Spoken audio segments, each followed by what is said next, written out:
Today on the Business Exit Secret Formula podcast, we have got a fantastic guest. I've known Dan Blair for this year. We've really enjoyed our journey of discovery. We're very aligned in the world for people that are exiting businesses, for people that are buying businesses. He gets involved in all of those mergers and acquisitions. He's in that sort of financial markets, far different than a lot of people that are brokers. I'm just going to ask Dan the journey of where you started. I know I'm originally from New Zealand, and so is Dan. Where's that taken you? Sort of peel back a little bit about how you got here and why you're doing what you're doing in LTV Partners. Sort of explain Partners, because Partners is very much about doing things in collaboration. And if you can just explain about that to our guests. Yeah, good to see you, David. Good to see you today. Yeah, as you say, another Kiwi boy, although I think it's 26 years since I lived in Auckland. We're called Jaffers, just another, you can think about what the F means. And, you know, my journey, I guess, probably not massively dissimilar to a lot of Kiwis and Aussies out there, but, grew up in New Zealand, studied corporate finance and law at university. And then as, half of New Zealand does, David, I did what we call the OE, the overseas experience. So, I left the shores in the late 90s and landed in London and really started a career and originally, which I've continued today, but originally in telcos and technology firms. So that's where I started. And it came at a point which, probably some of the audience may be aware of, but it came at the point of the dot-com bubble and crash around the year 2000, and as I said, in big telcos. And I was charged with cleaning up some of the profitability of these large international transatlantic telcos. And that, I guess, is where I started. So that must have been like in London. We only recently went there last year, actually, for the first time, even though my parents, or my mother anyway, originally came from there. So being right in amongst that, because that's a big financial markets in there, isn't there? So being in the dot-com with all those telcos, everything sort of back in the late 80s, isn't it, really? Where back into 2000s for the actual dot-com. Yeah, tell us about how that was like, in the heart of London, because there's a lot of buzz to all of that as well. Yeah, I mean, amazing town, very formative for me through my sort of 20s. I still love London and I get there regularly. So, there's the busyness and all of that comes with it, the things that you get to do outside of work, the travel, the music, all of that. It's amazing. From a kind of career perspective, as you alluded to, as you touched on, David, working in those large corporates, what did I learn? Learned that, a lot of those, particularly in like those telco tech firms, a lot of the leadership, they're very technically focused. They're not very commercially focused. So it's probably a big lesson, and we saw that around that dot-com bubble where there was just this massive investment cycle going on, and in fibre and data and IP services and everything, my language, but everything was getting gold-plated and over-invested in, and then it all collapsed and, kind of famously collapsed with the collapse of WorldCom, I should say, WorldCom and the likes of Global Crossing. But if you think of WorldCom, I think that was the biggest bankruptcy in US history. And yeah, and, so a lot of lessons from that. There's a lot of lessons around understanding returns, profitability, balancing risk and capital invested. And, I'm sure as you'll unpack later, that became kind of a cornerstone for a lot of the lessons through my career, both as an operator, as a strategist, an M&A operator, and then later in life as an investment banker, and then what I'm doing today with LTV Partners. So you just mentioned about balancing risk. Can you go a little bit deeper on that? Because obviously that's at that time, and there was a lot of money. But if we look at today, because there's a lot of risk going, like there's obviously AI out there, it's the baby boomers, which is obviously I'm part of. So there's a lot of movement of money or transfer of wealth, like trillions of dollars. So go back on the balance of risk. What do you see in a lot of businesses today that are exposing themselves to a lot, especially in that financial, because we go a strategist, because it's a bigger than just numbers, isn't it? Yeah, look, for the first and foremost, particularly in that small mid-market space, people don't understand risk. They think of it as binary, right? They think of it as binary. That'd be the first thing. Binary, it either exists or it doesn't exist. That's not risk. Risk is a spectrum, from here to here. When you think about risk, you've got to balance that against returns. So, it's acceptable when I think about, you think about your career, David, in the construction industry. It's an industry that doesn't really understand risk from a commercial returns perspective. It might understand risk from there's many different types of risk, but, might understand risk from a build and a safety perspective, but from a commercial perspective, it's very poor at understanding risk. And it's something we've guided quite a few clients on, is just understanding that, one, it's the spectrum. You could be talking about it at the smallest level, like, how do you price a tender or something? Oh, it's got so much risk. It's, it's just filled with spiders all over it. But there's a price that you'd accept that risk, right, David? I think that's the first thing, is people don't understand risk, and they don't understand how to price and assess risk. And that's, certainly something that, we would advise clients on. Yeah. Because it's interesting when you talk about, and obviously been in construction for 45 years, as well as development, most construction companies, unfortunately, they're really getting about 2 to 3% profit. You don't get out of bed for that. There's a golden rule, isn't it? If you can't get more than what, if you plant your money into the bank, the whole scenario in the industry is, but we're dealing with big figures. Well, that's true, but big figures can go bad the other way as well. Yeah. That's to jump in, that's a key point there, right? Like, because in construction, you're dealing on fixed price contracts in a lot of perspective, with uncapped supply risk and supplier cost risk. And so 2 or 3%, for that level of risk, it's just out of whack. It doesn't compute.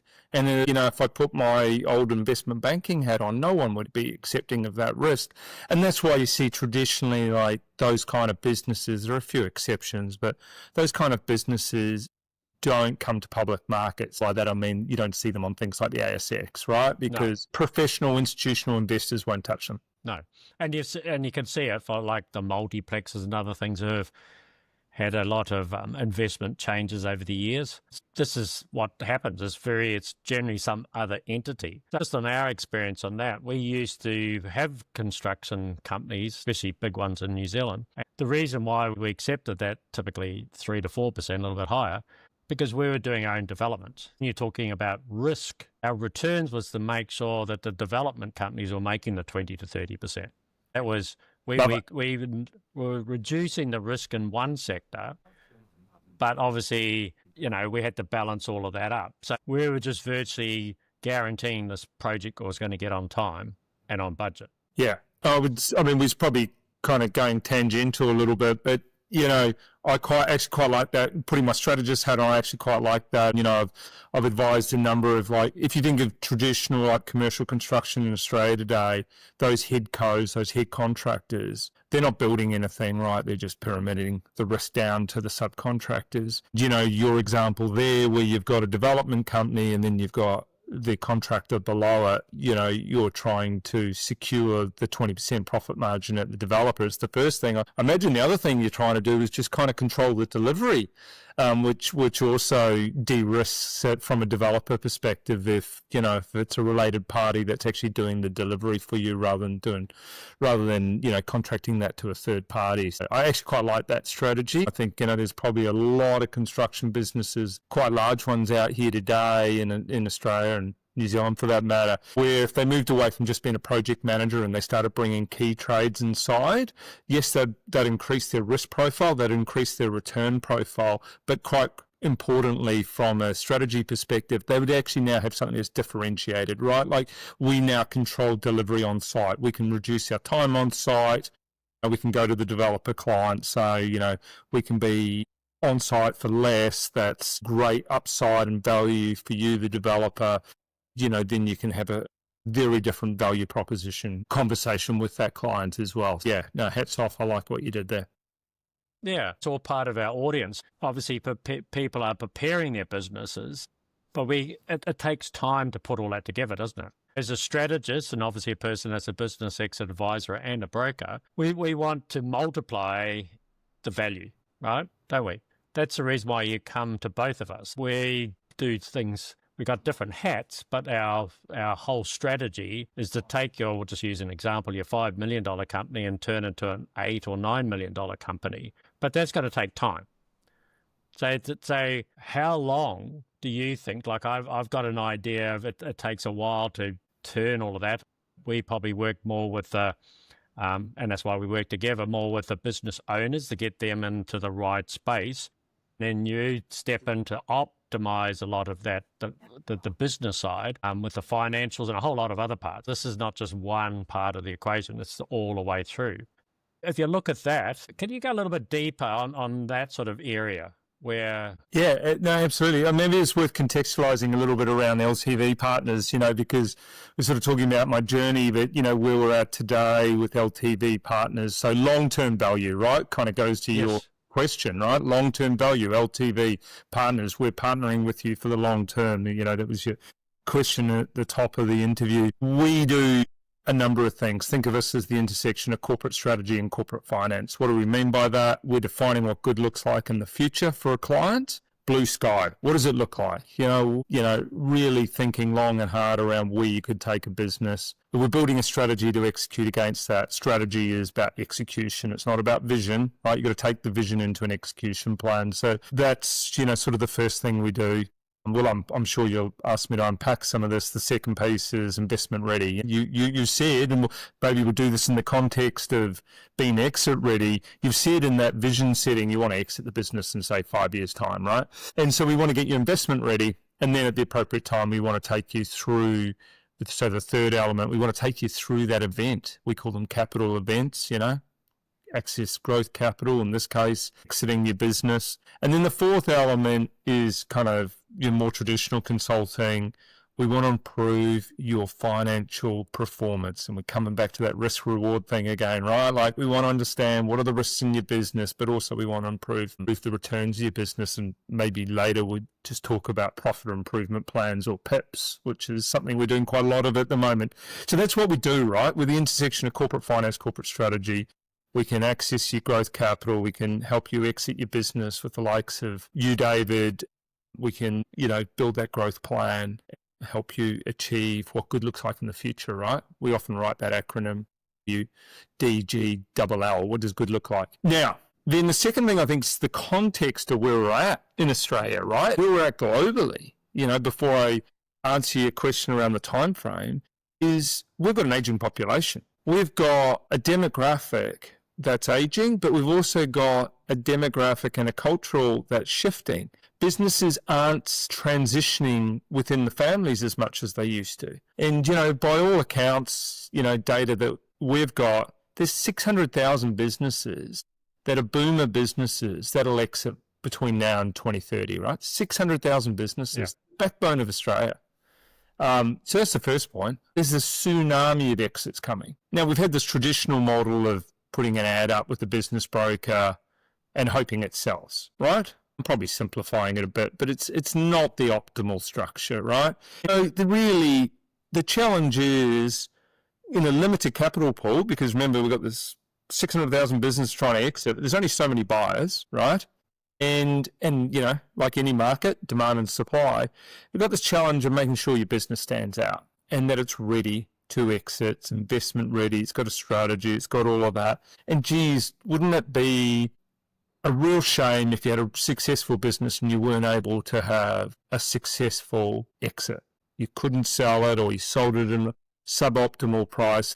I mean, I think just, analogy there might be like selling your car or selling your home. What is the work you do to get the home ready? You do the renovations, you tidy up around the yard, you get that professional photography done, you get that staged, furniture in, you do all those things, right? And only then do you engage someone to do the actual transaction. So to your direct question around timing, it depends, but in short, you want 6 to 12 months to get ready for that exit. Ideally, it's longer, because I would say you want to exit under strength. So you want to have a strategy. You want to build a lot of businesses. By the time they come to exit in the small, medium space, the owners are tired. The shareholders are tired. They want an exit. They've lost kind of their excitement for it.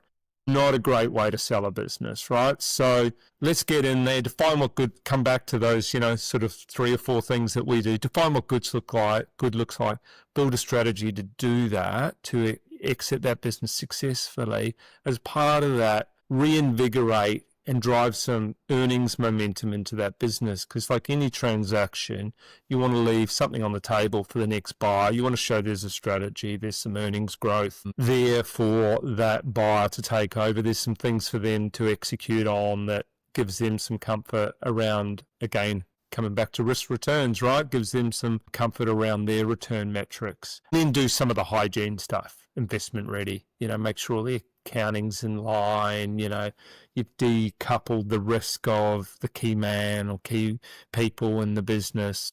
Do all of that.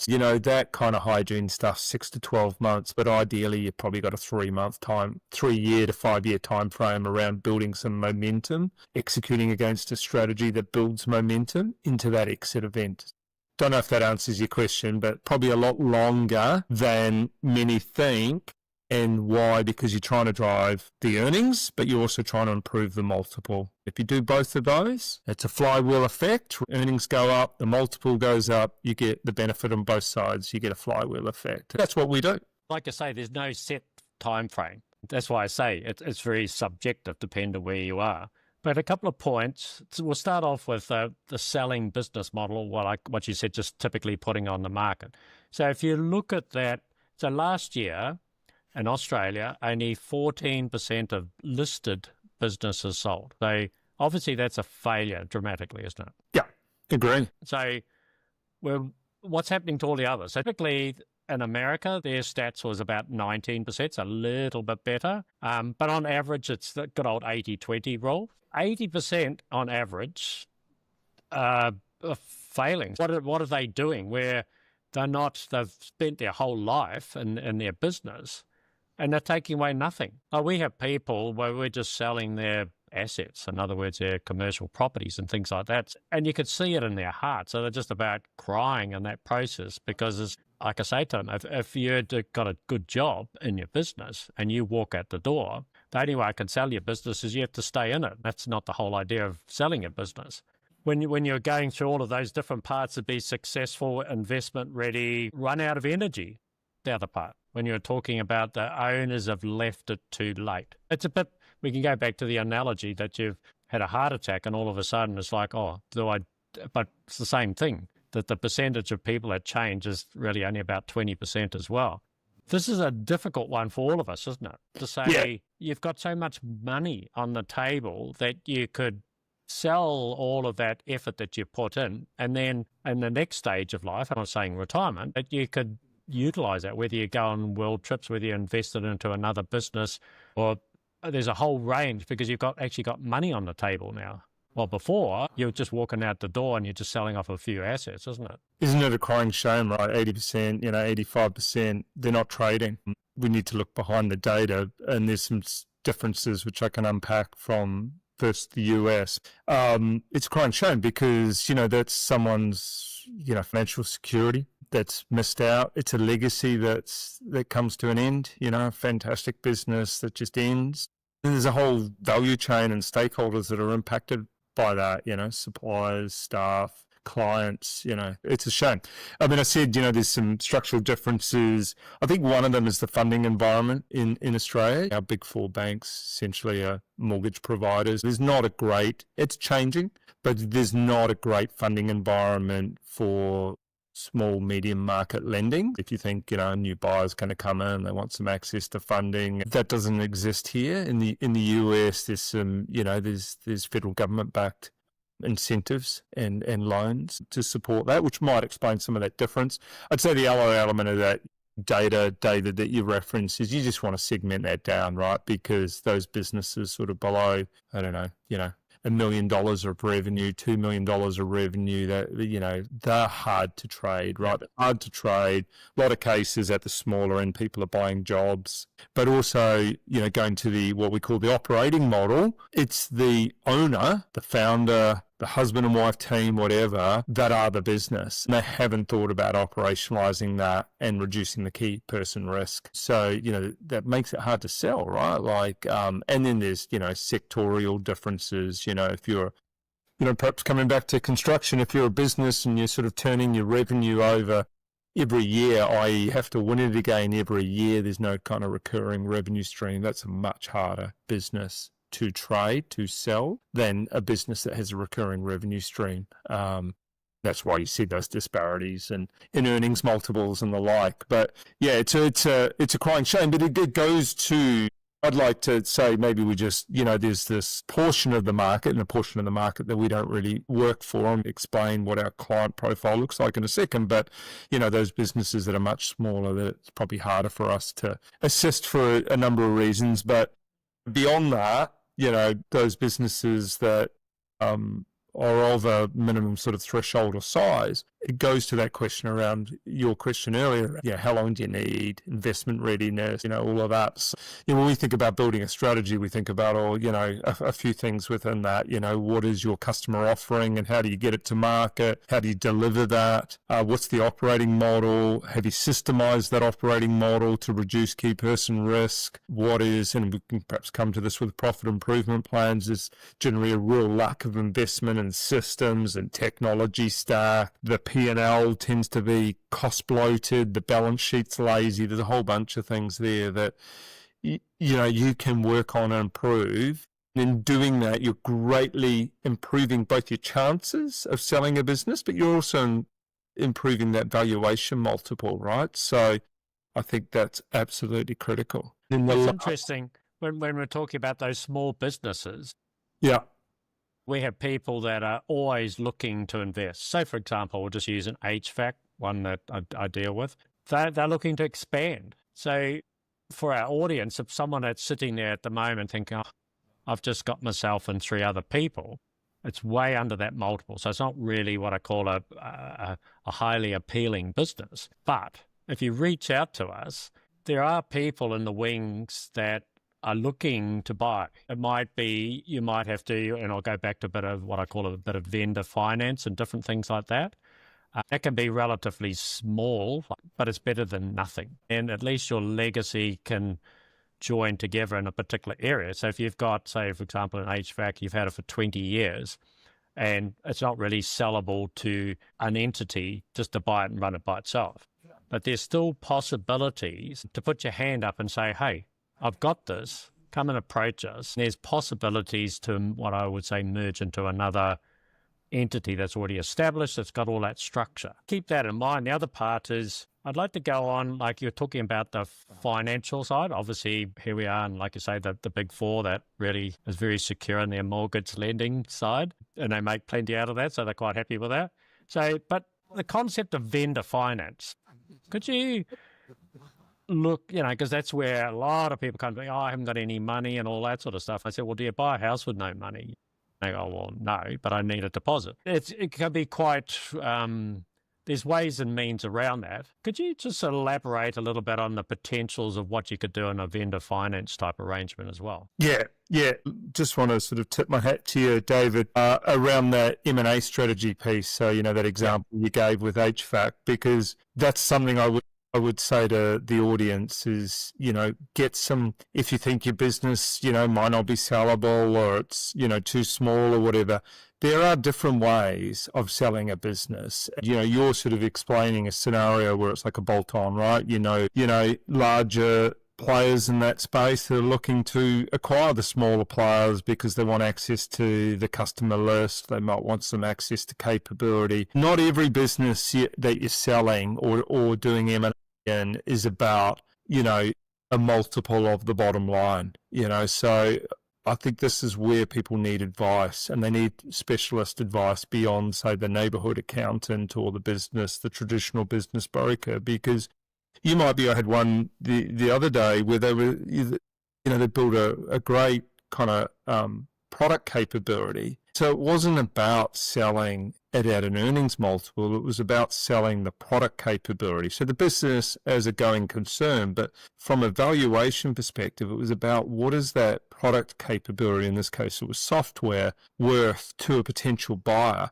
In many instances, it's cheaper to acquire that capability than it is build it in-house, right? In, another instance might be, okay, we're looking to sell, but we're looking to sell it at like an incremental margin because incremental profit because it's a bolt-on, right? And all of those costs below, say, gross profit or something may not exist in the new entity, the for the acquirer because they don't need that back office and the like. So I think it just, as I say, just tip my hat to you. There's, that's something where vendors should be exploring with help, right? With proper advice around that. Maybe we'll come back to some nuggets in a second.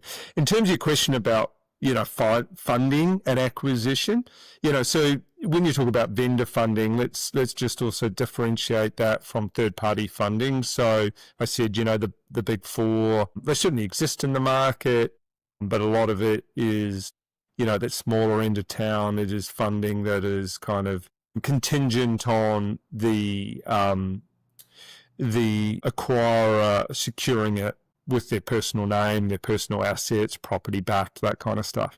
There is really an emerging private credit market as well in Australia across a number of different ranges. We've got a number of relationships in that space from, traditional private credit to venture debt and hybrids all in between that solve for some of those funding solutions where perhaps the traditional lenders, the banks, just don't play. In terms of, vendor funding, vendor financing, what we're really talking about here is an acquirer buying a business and they might put some money down. There's different ways of doing this, but, but the balance of the payments are contingent on the target company performance, and essentially the future cash flow and earnings of that company help to fund the buyer into that entity. So there's different ways of structuring that. But yeah, that is, I think, particularly come back, right? Risk reward seems to be a theme of the conversation. You're going to buy a business, there's a whole bunch of risks around it. Is the vendor the key person in that business? Will these customer contracts continue? Can I maintain my employers? What happens to the suppliers? Well, one of the ways to solve for that risk is to do some form of structured buyout. Essentially, the future earnings and the future sort of performance hurdles will trigger the remaining balance. So it means that, you don't have to pay 100% of the consideration up front at day zero. It's interesting when you talk about day zero, the first 100 days. We're actually doing a series on the first 100 days. It's very much for both sides, because on the first 100 days, when you've got the financial side, there's conditions quite often, because obviously there's working capital. There's a whole lot of things that have to be proved and it's typically set up in that first 100 days. But from our side, we've got preparing the sellers for that first 100 days of handover, and then preparing the buyers for that first 100 days. You just think of one party's handing over the baton when you talk about legacy before, and the other party's taking the baton. So you've got the financials that you have to look at, as in the cash flow and all of that side of it. Everyone, if you turn up and you haven't been, and obviously we have buyers that have never had a business before, so that's where we've introduced us to help them in that process through some of our coaching and consulting and courses to actually be able to integrate them. But we've found that it's as much for the buyer as it is for the seller. So in that transition, there's a lot of stress on both parties. So you've got financial stress, you've got already the culture to try and maintain, you've got staff. The big thing that most people forget is customers and suppliers. They forget those. When you're talking about risk, that's a high risk. So if the customer doesn't have sufficient confidence in the buyer, they start looking somewhere else. It's quite often the relationship they've had with that person for the last 15, 20 odd years is the reason why they go there. And obviously that financial side is all very much part of it, but you can't just put one and the other, can you? It's the whole, and when you're talking about being a strategy, being investment ready, being exit ready, all of this is a very sort of strategic part. But what we've discovered is that first 100 days is really the making or the breaking of all of that. Yeah, I mean, very, very correct. I would even take it back a step. When we think about M&A, we often focus on the transaction, don't we? That integration strategy or post-acquisition strategy is so important, and you should be thinking long and hard about that. But I'd actually take it a step back before we even get there. In terms of an M&A strategy, what is your target strategy? Like as a buyer, we've talked about the seller and preparing for a sale, but as a buyer, why are you buying that business? Have you thought long and hard about the strategic rationale of why you buy that business? It's not just about the valuation multiples. It's about, the integration strategy, the growth strategy from there, how all of that, the risks, again, coming back to that comment about risk. Before you even think about that particular business as a target, you need to do some long, hard thinking around what are you trying to achieve, and then how you're going to do it. Then you can run through the transaction and close the deal. But then, as you rightly say, first 100 days and beyond, you want to chunk and segment some horizons there around your strategic plan. But you should come in to an acquisition on day zero with a clear plan. What are you going to do about client, customer engagement? What are you going to do about staffing? What are you going to do if you're, if it's a bolt-on or you're merging businesses? Like, what are your revenue synergies? What are your cost synergies? Having a really clear plan, and a clear plan that then, we like to think of strategy transitioning from strategy to a strategy execution plan, what we call an SEP. Having a very clear view around what happens this quarter, next quarter, the following quarter. Objective plan setting, organizations are generally quite good at building like staff objectives. We've all heard that phrase, things like SMART KPIs and things like that. We're not very good at building a strategy that turns into an objective execution plan that says, for our go-to-market strategy and in this particular strategic initiatives, this is what we're going to do this quarter. Here's who owns it. Here's what the success metric looks like. How does that turn into an execution plan? And that's not solely an issue for small businesses. That's through bigger businesses as well, where we've been conditioned with building strategy that is like a slide deck, slideware, whatever you want to call it. It's just a vision. It doesn't have an execution plan. It just doesn't deliver. Very true. Like there's the visionary part is really why someone's buying someone else's vision to start off with. So we're both in that stage where we're executing from one party to the other. That the next stage for that buyer, once they've settled in, yes, they can introduce different things, but we're, both of us, the space that we're in, it's execution. Otherwise, we're going to be like the 80% of businesses that don't sell. Correct. When you look at that, I've heard this one word from you, very plan. Throughout this whole podcast that we've been going through, that's one of the biggest problems, because when we talk about succession planning, the last figure I looked at is it's improving, but it's gone from about 14% to about 22% of people have a succession plan. Still back in the old 80-20 rule again, aren't we? We've moved, but we haven't moved very far. Yeah. I guess if you think about a few sort of nuggets or whatever out of this conversation, it is that planning, and planning's about execution. It's not just about vision. It's probably there's maybe three kind of nuggets there, David, which is one, coming back to that, what does good look like in the future, right? Like set, a lofty goal, build a plan, an execution plan to achieve that goal in terms of exiting your business. Because, in terms of that succession plan, as you called it, if you define that as I'm going to sell this business or exit this business or bring investors in in, say, 3 years, build a clear strategy to get there, get the business investment ready, build a, investment strategy around that. What's the narrative around what your business does and why it might appeal to buyers? And then the third element, I think I've touched on this a couple of times, is get some help. It is lonely in business, right? At the top. It is tough, right?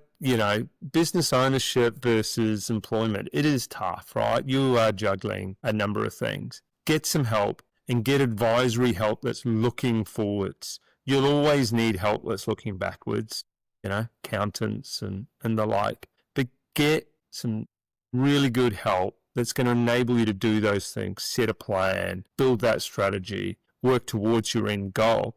But there's also someone there that's going to help you keep your feet to the fire, keep you accountable, but also burden, share some of that burden, because it is bloody tough there. It's tough.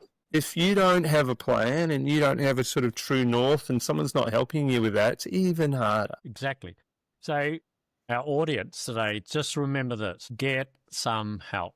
We're all about helping people exit their business. We're all about helping the buyers buy into those businesses, especially in those first 100 days. But let's look for the long term. Let's start preparing 5 years. Ultimately, let's look at the higher range. Let's look 5 years. We've got something to work with, haven't we, Dan? We've got something to work with. You say, in 5 years' time, I want to sell my business. Yeah. You've got something to work with. You've got time, you've got leverage, you've got a lot of different things. But reach out to someone that's an advisor. Like you say, the accountants are looking at your numbers. We have a great respect for accountants. We work with them every day, but that's what they're looking at. They're looking at past numbers, remember, because they're looking at your tax returns and all that. They are definitely an advisor, but they're not part of helping you go through that journey, because that's not what they do. They're not experts in that field. They'll give you the numbers of what you've got, and they can give you some suggestions in multiples. Multiples mean, conservatively, it may be 2 to 3 times the EBITDA value type of situation on a typical, but we can do a lot better than that. It's a very generic number. Today, the biggest thing is get some help, get some advice. It's a small price to pay, isn't it? Very small price to pay, considering otherwise you're going to land up in 80% of not being sold. Yeah, it's advice looking, how do you drive a car? You look through the front of the windscreen, right? Not advice looking through the rear view, what's already occurred, right? And again, not trying to encourage, some of those roles that do that. They're important roles, but, you're looking forward, right? You use that car analogy. And, to your point around horizons and time frame, absolutely, it's 3 years, it's 5 years. It doesn't mean that you're going to need to be sprinting for 3 to 5 years. Quite often when we're engaged, we're working for 4 to 6 months up front, a bit more resource intensive, getting those plans in place, getting that clear view around what good looks like and how you're going to execute against that. And then beyond that, month 7 onwards or whatever, it's more like at an advisory board level, where it's just making sure you're executing, helping you to execute against that plans. A big part of getting that advice and that help, and what we hear frequently from our clients is, I thought I was going to be too busy for this. And it's like, but then I realized that I've got a clarity around what my plan is now, and I know what the priorities are, and I know what I need to execute, and a lot of that other stuff was just noise, and actually engaging some help and some advice gives you some clarity there, and actually frees up time, right? And shows you, and again, that risk reward piece, it shows you what are the things I actually need to be focused on that are going to deliver the greatest value. Yeah.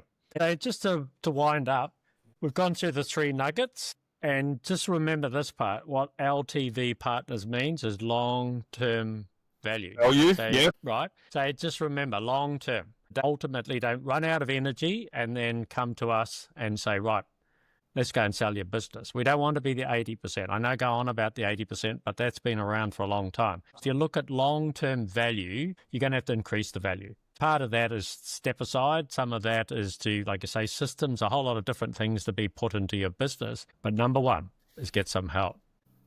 Do you have some in LTV's offers, motions, I don't know, like an audit or some sort of solution just to start with a special offer for our clients and listeners? Yeah, sure, David. I mean, I'll just share one other nugget because I touched on it earlier, and we're talking about long-term value, but earning the right, is a big sort of lesson from my journey through the last sort of 25 years. Textualize that in terms of, we see often, I talked about that 4th pillar of what we do, improving financial performance. There is actually a lot of low-hanging fruit in kind of small, medium businesses where, some improvement around financial performance, both in terms of profitability, but also in terms of their balance sheet. So often we see businesses where the cost base is bloated, the balance sheet's lazy, they haven't invested and haven't kept up with the investment in the technology stack, they haven't revisited their standard operating procedures, all of those kind of things. And again, coming to getting some external help, and we have, quite standardized processes and smarts, including our own AI platform that helps with this day, like everyone else, right? But that gives us some great computational power. But we often see that we can, businesses that maybe they're doing 10 million of profit and they're at suboptimal returns where we can improve that profitability. So I would, in the context of talking about an offer and a promotion, I'd advise your audience to think about that, because you actually can come in quite quickly in 2 or 3 months, and you can, we've just been doing a few recently where we're getting something like, for every dollar spent with us, we're getting like $60 returned. Because you would look at it and go, it's bloated costs, and we'll put this plan in place, we'll help you execute against it, improving your bottom line profitability. If you're trading on a 3 or 4x multiple, and those are cost improvements or those commercial profitability improvements, they continue year on year, right? So when you go and engage, whether it's us or someone else, you go and engage some expertise, you only have to pay us once, right? But you get that perpetual return. So look, what I wanted to extend to your audience today, David, was we have a referral program. We'll extend that to the audience. So if anyone wants to come and chat to us, 25% of our standard month's retainer, we will provide to your audience. They can either take that as cash. They may also choose, and this is something we offer, they may also choose to offer that to another organisation, including a charity or a not-for-profit. So, they can take that. That's, several $1,000s worth of value, and either absorb it themselves or gift that to, a not-for-profit or whatever. So I'm sure we'll share some details about that with you, and you can stick it in the show notes. Yeah, 100%. And I'd like to really say that that's a very generous offer. So take that up. When you look at what Dan's got there, I don't know, 1 to 60, like even if it's a bad day and it's 1 to 40, how do you get that? As a person that's a business broker, I've got a degree in valuation as well. That multiples just blows my mind. When you might get excited about a 10, 12 multiple, and obviously in the tech space we talked about before, maybe 27 or so, but 60. That's a brilliant return on investment. Yeah, great. Agree. If you do these things often, you get quite good at it. And if you think there's an opportunity cost from a business owner doing it themselves, or it takes much longer, maybe they don't have necessarily the expertise in that area, we do it all the time, right? So we just get quite good at it. And again, like that, if it's a 60x or whatever, if we base that sort of on business that might be trading on 4 times. So that means that you're going to get that benefit every year for 4 years. Well, you may even get it for a hell of a lot longer than that, in which case it's even higher multiple. But again, it's like that risk return, sort of kind of ending the conversation where we started today, David. Oh, totally. Absolutely. So it all goes round. So just to wrap up, I'd like to thank Dan for his time today. There's some serious nuggets in there, but if just one thing you take away, get some help. And the one other nugget is look at the multiple, 1 to 60. Don't be part of the 80% that you just walk away and it's just asset sales. So a big thank you. In the show notes, we'll have all the links that go back to the Business Exit and Beyond, who is the sponsor of the show. And thank you very much for being part of the Business Exit Secret Formula. There's always lots of secrets and nuggets. A big thank you to Dan. Thank you, David. It's been a great conversation. I've enjoyed it.